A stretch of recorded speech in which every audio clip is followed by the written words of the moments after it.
pemirsa Smart News TV, kembali lagi sama kita di acara Ngopi Ramadan, ngobrol perkara Islam. Teh Diana, katanya narasumber kali ini berbeda. Siapa ya? Iya, katanya dia merupakan orang yang datang dari Bandung dan dikenal di Mubalik Muda di Bandung juga, katanya Teh Dewi. Wow, siapa dia? Daripada kita penasaran, mending kita langsung panggil aja yuk. Ini dia bintang tamu kita, Mubalik Muda. Silakan. Assalamualaikum. Assalamualaikum warahmatullahi wabarakatuh. Silakan duduk.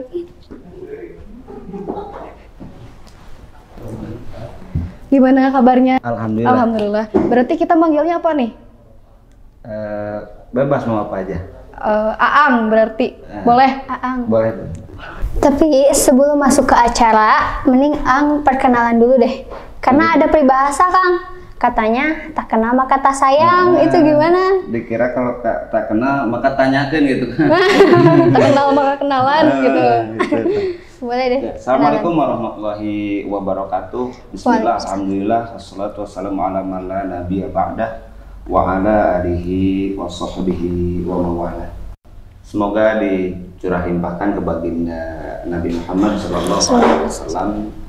Alhamdulillah pada hari ini Aang ya bisa silaturahmi dengan adik-adik cantik nih di acara ngopi ngobrol perkara Islam. Sebelumnya Aang perkenalan dulu ya, tadi disuruh kenalan. Oke, nama Aang tuh Aang Irsyad Ubaidillah JM, gitu kan? Nah, apa tuh JM? JM tuh singkatan dari apa? Singkatan dari Jamar Muda. Aang tuh punya nama Jamar Muda dikasih dari guru Aang, dari Cianjur juga, orang Cikalong Kulon. Kira-kira karena apa itu karena guru Aang tuh Jamar namanya, gitu. Alhamdulillah ya. Jadi nurun gitu ya? Nurun gitu. Aang tuh dari Bandungnya Bandung Barat ya. Ya, Bandung Barat di mananya tuh? Cikalong Wetan. Cikalong Wetan. Di situ ada Majelis Taklim Irsyadul Huda yang sekarang berjalan lah sama santri lagi mengaji bulan Ramadan. Tapi dengan kesempatan ini di sore ini nih menjelang buka puasa kan, alhamdulillah Aang sambil ngabuburit di sini. Sambil ngopi. Ngobrol perkara Islam. Alhamdulillah. Dan katanya ada nama panggilan atau nama panggung katanya. Oh, ada. Kalau panggilan panggung kan? Ya. Alhamdulillah ada. Cuman jangan ketawa dulu ya ini. Oh iya, jangan boleh, kan orang boleh, lain boleh. Aangnya sendiri agak aneh juga nih nama nih kan. Waduh. Apa tuh? Aang Boa Edan kan. Waduh. Aduh. Tapi kayaknya di sini mah nggak dipakai soalnya bukan panggung. Tapi nggak Edan, cuma namanya doang, cuman Edan. Boa baru Boa kan.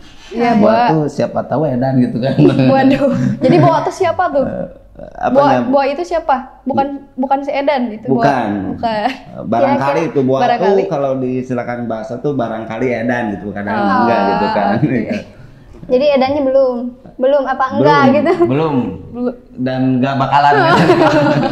Tapi kan biasanya ada alasan gitu kenapa ada nama itu biasanya. Alasan kenapa dipanggil Boa Edan tuh dulu bukan dari tingkah apa gimana yang Edan, bukan dari kata-kata. Jadi setiap ada kalau lagi acara ceramah di panggung, setiap ceramah pasti ada kata-kata Boa Edan gitu kan. Nah, barulah di situ ditelah Aang Boa Edan gitu. Kalau setiap ceramah pasti khas kata-katanya Boa Edan. Kalau yang lain kan ada tuh yang khasnya jamaah, jamaah itu. Nah, ini mah bukan lagi Boa Edan. Contohnya apa Contoh tuh? Seperti kayak gini. Ibu katanya ibu mau masuk surga tapi ibu jarang ibadah, ibu melawan kepada suami. Boa Edan. Nah, gitu. Kayaknya di sini juga bakal dipakai ya. Karena ini juga acara. Gitu. Ya, acara ngopi yang perkara Islam. Terus tapi ini alhamdulillah nggak bikin Edan. Ya, mungkin. Kita dibikin Edan aja nggak apa-apa. Oh, nggak apa-apa. Edan dalam beribadah kepada Allah Subhanahu Wa Taala. Edan dalam kebaikan Edan gitu. dalam kebaikan. Wah, Boa Edan. Terus hari ini kita mau ngomongin soal keutamaan ilmu ya Teh Dewi. Ya. Keutamaan ilmu. Jadi yang pertama mungkin kira-kira ilmu itu apa? Kalau menurut pandangan Aan kan, Iya. itu juga nggak pandangan sendiri kan, dari guru juga kan. Ilmu itu apa? Ilmu itu adalah ilmu nurun. Ilmu adalah cahaya. Cahaya untuk apa? Cahaya untuk segalanya. Ilmu adalah cahaya untuk segalanya. Maupun itu perkara dunia, maupun itu perkara akhirat. Ilmu adalah cahayanya. Cahayanya. Nah, jadi kalau orang yang tidak punya ilmu itu gelap. Gelap.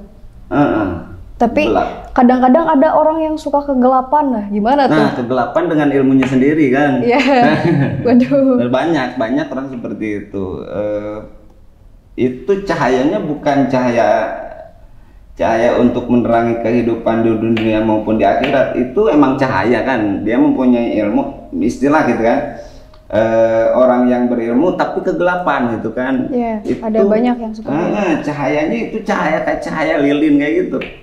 Redup jadi. Bukan redup. Apa? Dia bisa menerangi orang lain, tapi dia habis sendiri kebakar. Oke. Nah itu, Waduh, iya. Itu istilahnya, kan? Istilahnya orang yang punya ilmu tapi gelap sendiri. Istilahnya seperti ilmu itu kan tadi cahaya. Cahayanya bisa menerangi orang lain, tapi dia habis terbakar. Iya, jadi kayak seolah-olah membakar dirinya sendiri lah. Itu gitu. orang yang kegelapan kayak gitu kan, yang berilmu itu. Jadi balik lagi sama tadi, pertanyaannya ilmu itu apa? Ilmu itu adalah cahaya, penerang untuk kehidupan kita, maupun itu di dunia maupun itu di akhirat kan. Itu hebatnya ilmu seperti itu. Bisa menerangi apapun. Menerangi apapun. Tapi apakah ada perbedaan antara ilmu dunia dan ilmu akhirat itu? Ilmu dunia sama ilmu akhirat ada perbedaan. Apa itu? Sebab apa? Sebab Rasul pernah berkata, kata baginda Rasul, man aroda dunia fa'alaihi bil ilmi, wa man aroda al akhirah fa'alaihi bil ilmi, wa man aroda huma fa'alaihi bil ilmi. Kan kata baginda Rasul kayak gitu. Barang siapa berharap dunia, berharap apa kan? Berharap kebahagiaan, berharap kesuksesan, raihlah dengan ilmu. Begitupun akhirat, ingin mengharap kebahagiaan di akhirat tuh, raihlah dengan ilmu. Kita berharap kebahagiaan, kesuksesan dunia dan akhirat pun diraih oleh ilmu. Nah, tadi pertanyaannya apa tadi? Perbedaan. Perbedaan ilmu dunia dan ilmu akhirat. Keluarnya hadis itu dari baginda Rasul itu menandakan ada perbedaan dunia dan akhirat.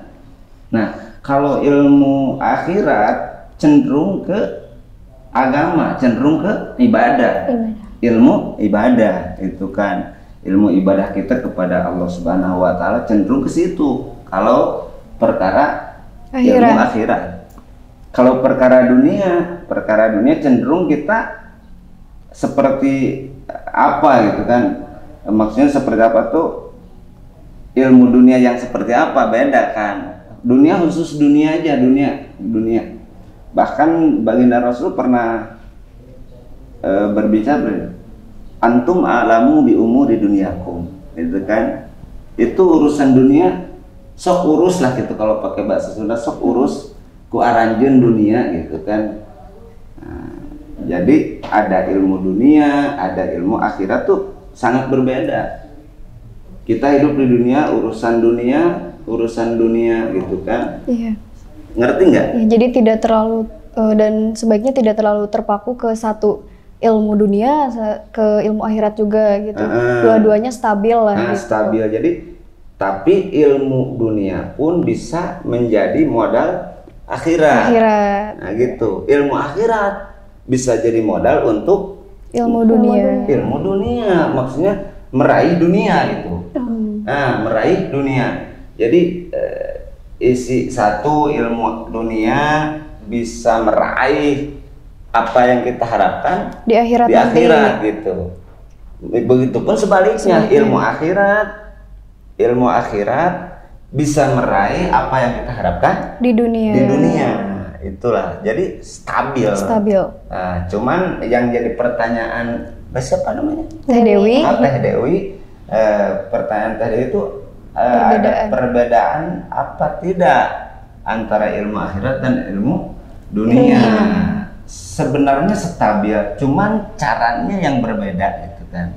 Caranya yang berbeda. Kalau akhirat kata tadi lebih ke ibadah terhadap untuk manusia kepada Allah Subhanahu wa Ta'ala. Seperti kita puasa sekarang nih, itu ada ilmunya. Ilmu puasa harus gimana, syarat sahnya puasa tuh kayak gimana, pembatalannya puasa tuh kayak gimana kan. Nah, itu ilmu akhirat itu. Nah, kalau di logika kan seperti itu. Terus ilmu dunia tuh kita kerja apa, itu ilmu dunia. Seperti menjadi guru. Nah, itu ilmu seperti dunia. Kita di sekolah menjadi guru kan, hebat. Nah, itu bisa meraih untuk segalanya. Itu adalah ilmu. Apa lagi? Jadi intinya ilmu itu segalanya lah. Gitu. Ilmu segalanya, ilmu cahaya untuk segalanya. Dan kalau ngomongin soal ilmu yang mulia gitu, ilmu apa sih yang mulia di mata Allah dan pastinya di mata manusia juga gitu, kira-kira. Itu pertanyaan bagus nih. Teh Dewi, Teh Diana. Itu Teh Dewi. Oh, ini Teh Dewi. Teh Diana. Tuker. Ketukar. Jangan ditukar atuh. Oh, jangan. Jangan dong. Jadi tadi apa? Ilmu yang mulia di mata Allah dan pastinya di mata manusia juga. Kira-kira apa gitu ilmunya? Gitu. Itu bagus nih, pertanyaan udah ngasih jawaban juga kan. Jawabannya apa? Kalau ilmu mulia di pandangan Allah, pasti mulia juga di depan manusia gitu. Di depan manusia. Hebat. Itu udah kasih jawaban juga kan. Pintar nih calon mubalighun. Amin. Tapi kadang pandangan manusia itu kan beda-beda. Jadi meskipun ada orang yang ilmunya mengarah ke ilmu agama dan mulia di depan Allah, tapi pandangan orang itu beda gitu. Kadang suka ada alim orang teh gitu nih. Itu mah tergantung orangnya. Tergantung orangnya. Itu beda lagi, bukan lebih ke ilmu yang apa? Yang tadi yang mulia bukan, itu dari seseorangnya, sifat seseorang gitu kan. Jadi kita tidak boleh menilai seseorang gitu kan. Menilai seseorang itu nggak boleh. Menilai dia tuh jelek apa gimana nggak boleh. Yang jelas ini kita yang bahas tadi ilmu apa yang mulia di mata Allah. Yang mulia di mata Allah. Ilmu yang diamalkan. Contohnya apa tuh? Contoh kita yang diamalkan tuh gini ya. Terkadang banyak orang maupun orang tua kan, ilmu tuh harus bermanfaat. Manfaatkanlah ilmu gitu kan. Nah, pandangan dari kebanyakan orang, boleh dibuka kacamatanya? Boleh banget. Ini gelap di dalam. Aduh. Pandangan kebanyakan orang nih kan, ilmu yang bermanfaat itu ilmu yang diajarkan kepada orang lain. Itu konsumsi masyarakat. Itu konsumsi semua orang, terkadang kayak gitu. Si etama ilmuna manfaat bisa ngawurukan gitu kan. Padahal kalau kita perdalam lagi, itu tuh belum tentu disebutkan ilmu yang bermanfaat. Kenapa? Ilmu yang bermanfaat itu ilmu yang diamalkan oleh dirinya sendiri. Jadi sekali lagi, ilmu yang bermanfaat itu ilmu yang diamalkan oleh dirinya sendiri. Nah itu. Kalau misalkan guru nih, dia kan mengajari orang lain, berarti itu juga sama dengan ilmu yang mulia gitu. Mulia. Berarti itu udah termasuk ke ilmu yang tadi kan, yang bermanfaat karena dia mengajari orang lain gitu. Berarti. Cuman ini kan bahasanya lebih menurut pandangan Allah kan. Nah, kalau kita berbicara pandangan Allah tuh suka orang yang beramal. Kita beramal dengan ilmunya gitu kan. Kita berarti punya ilmu harus diamalkan. Amal ilmu kita misalkan mempunyai ilmu, contoh ilmu membaca Al-Quran, tajwid lah gitu. Misalkan kita mempunyai ilmu tajwid, kita hafal baca Al-Quran seperti apa, ngajar setiap hari di sekolah, di pesantren boleh kan? Boleh. Bisa itu. Tapi dia belum tentu baca Quran sendiri di rumahnya. Nah, yang lebih bermanfaat itu ketika dia punya ilmu baca Al-Quran, jangan hanya diajarkan kepada orang lain. Dia baca sendiri dengan ilmunya. Itu yang lebih bermanfaat di pandangan Allah Subhanahu wa Ta'ala.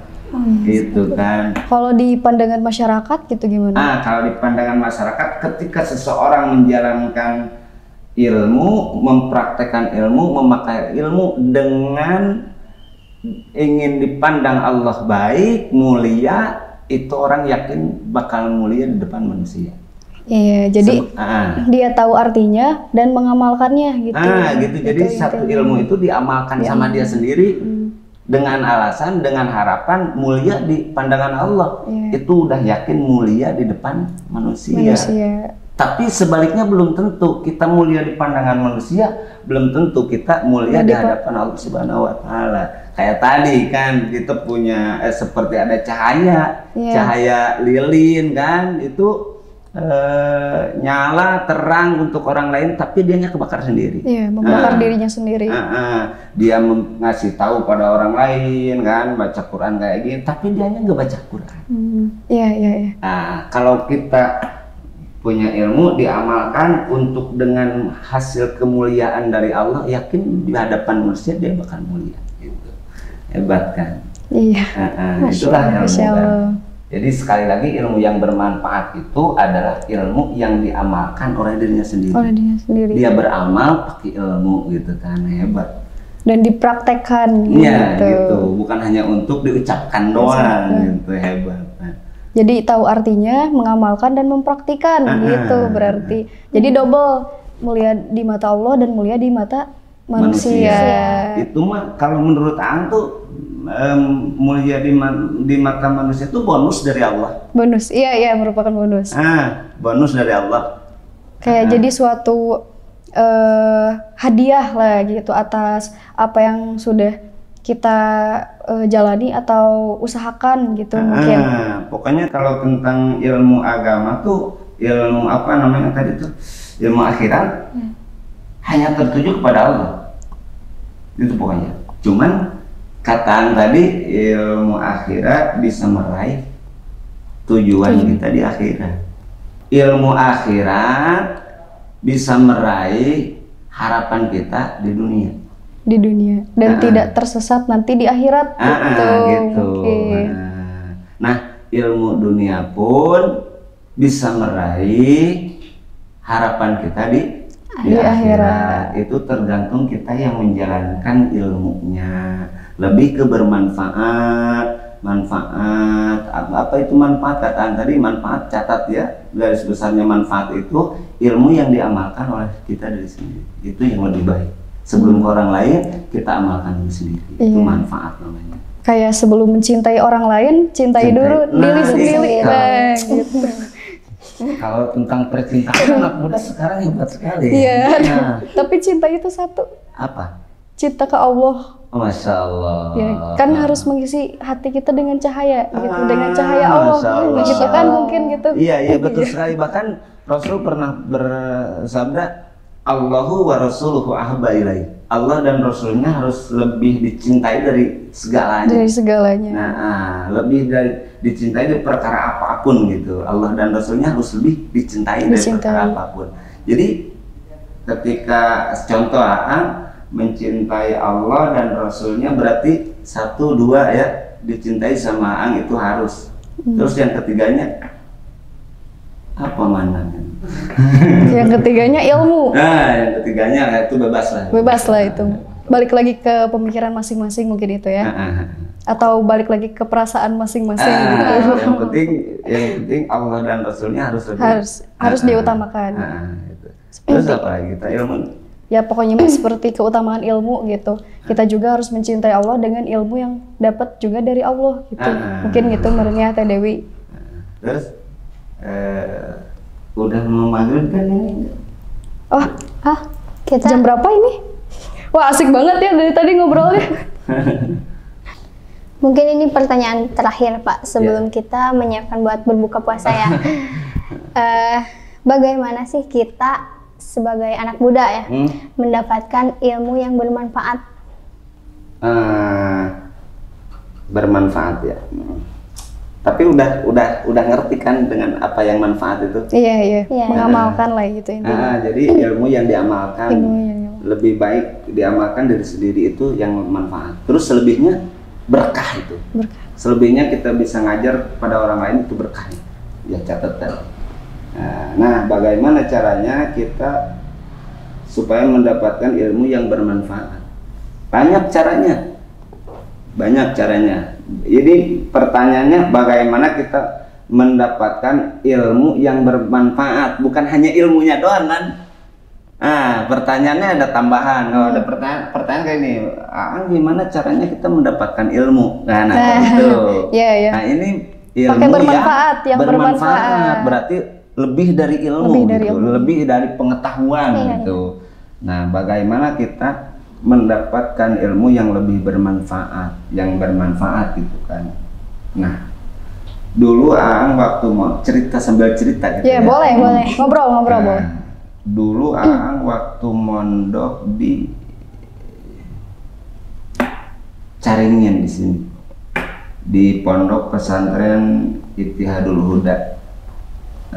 Pimpinan pondok pesantren yang mendirikan pesantrennya Mama Kiai Haji Yasin Al-Makul. Nah, enggak sejaman sama Mama Yasin, sejaman sama Umi istrinya. Nah, dari kecil usia 12 tahun di situ. Nah, Umi pernah berkata kayak gini. Umi Yasin dan Umi pesantren Caringin, dia bilang kayak gini. Jang gitu kan, kalau pakai bahasa gitu. Jang ujang kedah janten jalmi nu bermanfaat. Ininya polos nih. Polos kan. Mi ilmu nu manfaatkeun nu kumaha? Ilmu nu diamalkeun. Terus kumaha carana sangkan ujang teh ya nuju ujang, da masih kasar panahna masih bujang gitu lah. Terus kumaha carana ujang supaya dapat ilmu yang bermanfaat. Modalnya sedikit sebenarnya. Nurut sama guru, hormat sama guru. Nah, kemanfaatan ilmu itu tidak bisa diprediksi oleh kita sendiri. Kita tuh udah kita tuh bakalan pasti nih, kita tuh pasti punya ilmu yang manfaat, itu belum tentu. Karena apa? Karena yang memanfaatkan ilmu kita adalah Allah. Nah, caranya Allah supaya kita memanfaatkan ilmu kita, nah kata Umi ini di pesantren, satu, hormati guru kita. Karena guru tuh lebih dari segalanya juga. Lebih dari siapapun guru. Bahkan guru tuh lebih dari orang tua kita. Orang tua kita yang menurunkan kita dari langit ke dunia, guru mengangkat kita dari bumi ke langit. Istimewanya guru. Makanya dulu pas Ujang waktu dipanggil Ujang sama Umi Caringin kayak gitu, Umi aja kan. Nah, kalau pengen punya ilmu yang manfaat, yang bermanfaat, modalnya muliakan guru. Sederhana sekali ya. Sederhana sekali sebetulnya. Nah, perkataannya yang sederhana. Iya, perkataannya yang sederhana. Cuman menjalankannya kadang yang sulit. Kadang kita di depan guru hormat pun tidak bisa. Kalau kita berbicara bagaimana menghormati guru, itu sangat susah sekali untuk menjalankan. Ya, diawali dengan berbicara bersama guru tuh kita seorang murid bahkan berbicara jangan melebihi dari guru dari segi apapun, mau dari segi nada kita lebih tinggi, itu nggak boleh. Kalau cek bahasa Sunda mah tong tarik teh ngobrol halepeun guru gitu kan. Guru di A, murid di B nggak boleh.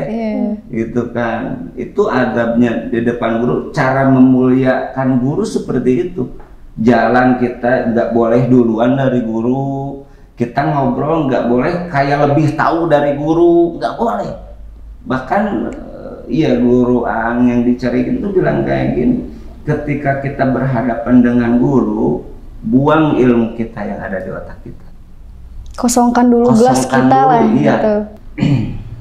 Nah itu ada banyak kita untuk mendapatkan ilmu yang bermanfaat dengan cara memuliakan guru. Memuliakan guru. Memuliakan guru, bicara kita nggak boleh lebih keras dari guru. Kita mempunyai ilmu apapun, ketika kita di depan guru, simpan ilmu kita. Simpan ilmu kita supaya apa? Supaya kita lamun cek bahasa Sunda nama teu nyanyahoanan guru gitulah. Dan supaya tidak tersesat mungkin gitu. Kadang kan pemikiran orang beda-beda dan ada guru yang menerangkan hal itu gitu.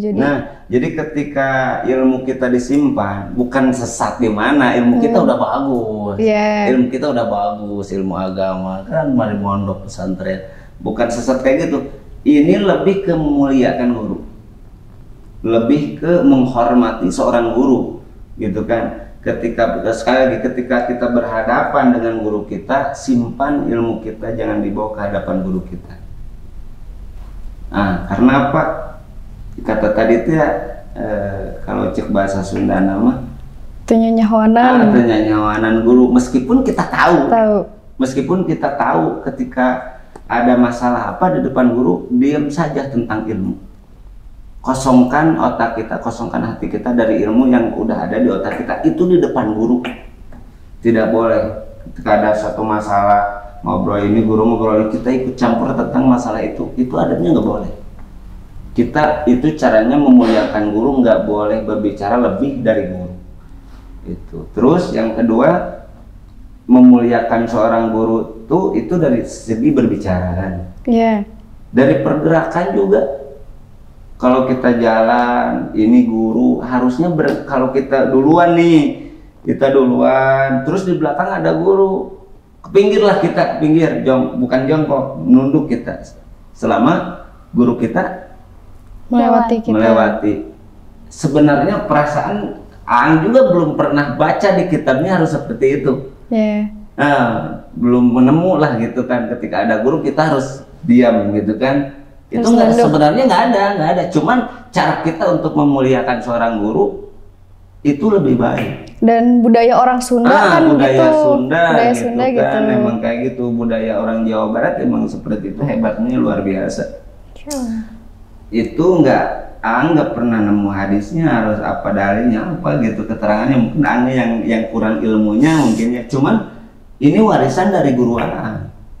Ulama-ulama Cianjur, ulama-ulama Bandung, pokoknya ulama-ulama Jawa Barat mengajarkan adab kepada seorang guru. Contoh berdiri boleh berdiri nyontohnya? Boleh. Nah, gini. Kita lagi jalan nih, contoh kita lagi jalan. Di belakang ada guru kita nih. Iya. Contohnya Teh Dewi deh gurunya, coba. Nah, gini, kita di depan. Kan Teh Dewi guru misalkan. Teh Dewi lewat. Ya, pas lihat ada Teh Dewi masih jauh nih, masih di belakang. Masih di belakang gini. Guru nih, kita guru. Anak-anak yang mencari ilmu gini kan. Gini. Nah, pas nengok ada guru di belakang gitu kan. Nah, itu yang diajarkan guru Ang dulu kan. Kita ke belakang nunduk. Kita jalan, itu guru jalan gitu. Nah, itu cara memuliakan guru dengan pergerakan gitu kan. Itu kan baik, mantep banget. Kalau dilihat kita, kalau ini kan di Yayasan SMK Nurul Islam kan, Islam-Islaman banget gitu kan. Jadi bukan hanya tentang hormat gerak lah gitu di sini. Jadi hormat berbicara, hormat dari pergerakan kita gitu kan. Indahnya luar biasa kalau pelajaran itu diterapkan untuk semua siswa-siswi sama santri-santri, meskipun nggak pernah ada dalilnya, hadisnya seperti nggak ada. Cuman ini warisan dari guru seperti itu. Itu cara memuliakan seorang guru. Kita duduk nggak boleh lebih depan dari guru kita. gitu. Kita harus nunduk. Guru kita tegak, kita nggak boleh tegak, duduk. Nunduk itu ya. memuliakan, bukan manja kayak gimana di depan guru. Enggak, ini kita memuliakan seorang guru.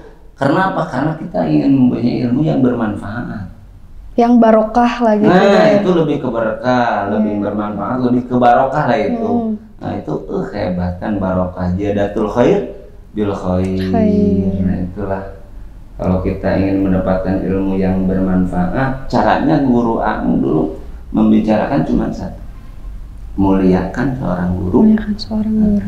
Cukup segitu. Jadi sebetulnya kayak seperti hal yang sederhana, tapi di kalangan anak muda zaman sekarang itu kayaknya susah ya Teh Dewi. Jadi hampir musnah gitu yang kayak gitu teh. Ya tapi alhamdulillah di SMK Nurul Islam nggak gitu ya. Ya, amin. Alhamdulillah. Mudah-mudahan anak-anak di Nurul Islam dikasih ilmu yang manfaat, barokah. Ang silaturahmi kesini di hari ini semoga diridhoi Allah Subhanahu wa Ta'ala.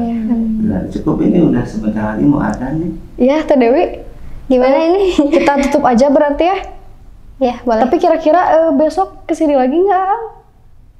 Besok insya Allah kesini lagi, kan udah telepon kan. Oh iya. Berarti besok bakal lebih dalam lagi nih kayaknya. Waduh. Ini baru perkenalan. Baru perkenalan tapi udah dalam gitu. Udah kayak sumur lah gitu dalam. Berarti besok kita simpan lagi meren ilmu yang sekarang. Kita isi lagi dengan ilmu-ilmu yang baru Insya gitu. Allah. Jadi kita tutup aja Teh Dewi. Alhamdulillah pemirsa Smagnis TV, itulah ilmu-ilmu tambahan di acara kita ini, di acara Ngopi Ramadan. Dan semoga ilmu yang Aang sampaikan itu bermanfaat juga bagi kita semua pastinya. Bagi kita semua pastinya. Dan karena waktu berbuka sudah dekat ya, jadi kita tutup aja. Cukup sekian, sampai jumpa lagi di acara Ngopi Ramadan, ngobrol perkara Islam. Sekian, wassalamualaikum warahmatullahi wabarakatuh.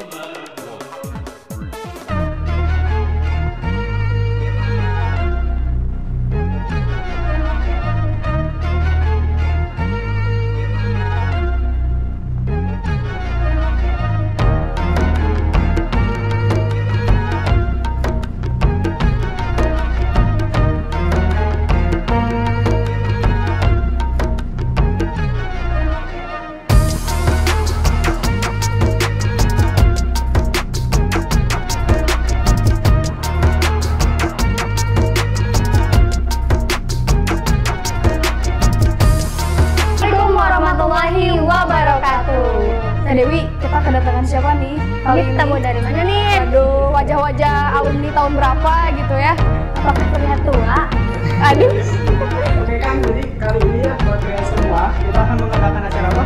Acara Bumerang. Buka bersama mulai kemenangan. Wow. Kalau acara itu di tanggal berapa kan? Kita akan mengadakan acara Bumerang ini pada tanggal 17 April 2000. Tanggal 15 April 2023. Di mana tuh? Di mana kan? Di lapangan Bumerang. Ya, jadi buat kalian semua, buat para alumni, jangan lupa dapatkan sekian dari kami, sampai jumpa di tanggal 15 April 2023.